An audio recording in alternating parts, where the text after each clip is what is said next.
jie reikalingi, bet biškai per anksti. Dar reikėjo mum atsigauti, dar po kokį 10-15 metų jos reikėjo statyti.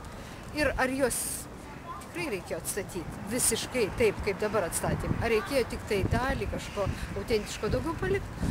Nu, tai dar čia jūsų karta, jūsų vaikai pasakys. Ar mes tai gerai padarėme? Tautiškumas tai irgi gerai. Jo, bet ne visi tai vertina. Pamato, praeina ir viskas. Bet šiaip gerai, kad atstatinėja.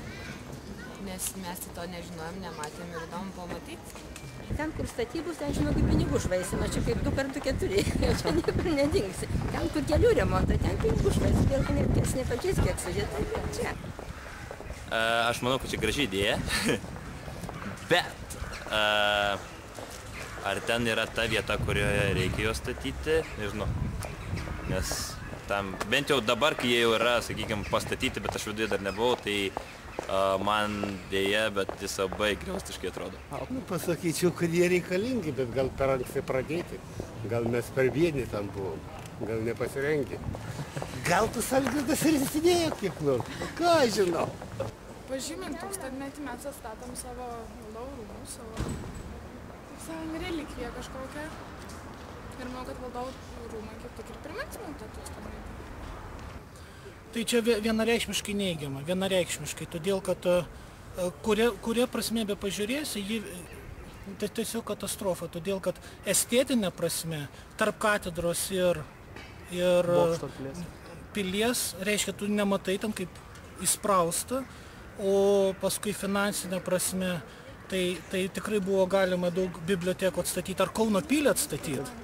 Tai čia vienareikšmiškai tikrai blogas žingsnis, bet jis atspindi realią Lietuvos situaciją, kad interesų grupės valdo. Reiškia, noriu, aš savo pasistatau, reiškia, valdovų rūmus ir pavadinu tai istoriniu atstatymu. Renginys geras, bet išlaidos irgi nemenkos. Čia pinigų švaistymas buvo, nes tiek išleista. Nu, mano akimis tai labiau pinigų švaistymas. Tai man atrodo, kad ten gero bereikalingas buvo. O kodėl bereikalingas jūsų nuomonė? Tai ką ten trumpam. Šovė ir viskas. Ir sakyčiau, kad kažkoks tai būtų palikimas, kažkoks likas. O čia tai nežinau. Galima padaryti tokius pačius šaunius fejerverkus, tai galbūt mažesnėm išlaidom.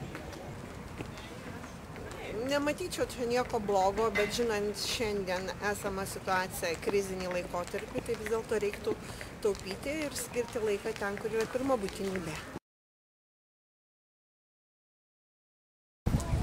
Kažką teko girdėti, kada mažiau paskutinį laiką mažiau išklausom, bet atsibodusi, ten nieko gero nepasako. Dabar No, haven't heard about that.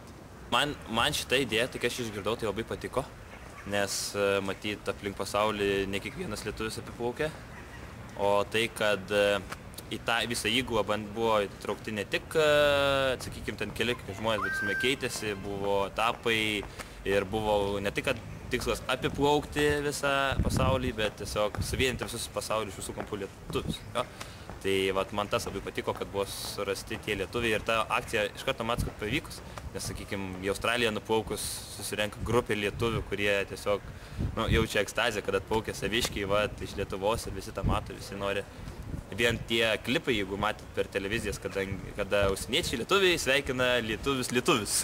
Ir tie visi tokie akcentai, visą kitą, tai matos, kad lietuvių tikrai yra daug ir mes visur paplitę. Šiek tiek mačiau. Pavaikščiau, pažiūrėjau, pasiklausiau. Tai galbūt televizorių pasiklausiau, pasižiūrėjau. Masė žmonių, surinkta visas organizuota. Gražu. Gražus, kaip visada, aš jau kažkada, gal prieš 20 daugiau metų, gal 40, nebeatsimenu jau kažkada. Pati būdama dar mokinė irgi dalyvavau, bet tai buvo tada dainų šventė moksleivių. Ir dabar, kai aš pažiūriu, man kažkur miela ir malonu. Dainų šventė šį kartą ne, bet esu anksčiau. Netgi pati joje dalyvavusi, tai man tikrai šiltus. Ir mūsų tai yra palikimas ir visą reikia branginti, saugoti, nes tai su Lietuva tikrai yra, su Lietuvos vardu tampriai susiję. nežinau, patinka tokie daugiau tautiniai akcentai negu kažkokie tai kiti renginiai. Per televizorių žiūrint labai geras. Norėtųsi ten dalyvauti. Ir būti ne tik stebėtojais, bet ir dalyviai. Aš manau, kad to labai reikia, nes manau, tai tikrai tai, ką reikia tęsti. Nes be folkloro, man atrodo, Lietuvos tapatybės dalis ir išnyktų. Tiesiog mes pasakom, kad mes esam lietuviai ir esam dalis Europos Sąjungos kaip, reiškia, susavitų veidų, sakyčiau. Tai yra neišvengiama tokia reikalinga dalis. Man labai patinka tas projektas. Man atrodo, kad super tiesiog. Man tai, pavyzdžiui, labai patinka ta laida. Ne. Tai puikiai iniciatyva. Vaikai tautos ateitis, studentai, mokiniai. Tai čia naujos kartos. Ir juo daugiau jie žinos apie savo tapatybę, savo šaknis, juo mažiau jie vėliau patikės tais, kurie reiškia, mus bandys suniveliuoti su kitom tautom. Reiškia, ta tendencija labai aiški yra, kad praktiškai išsižadėk savo tautos, nes dabar mes gyvenam globalizacijoje ir viskas yra visų. Kiekvienam tūkstantis lietuviui turi būti svarbi šventė, siejama su tuo, su mūsų istorija, su mūsų tom visais griovimais, atstatymais ir bandymais išnaikinti, bet mūsų lietuviška stipria dvasia, dėl ko mes vis dar esame. Nu taip jau, švenčiam jau, ačiū Dievui, pusę metų gal daugiau. Aš asmeniškai, tai jos nešvenčiam. Mano nuomonė, kad gali būti, kad tūkstantmetį sukurs ką nors įdomaus. Pavyzdžiui, kad skraidančios mašinos arba tokį ką nors įdomaus.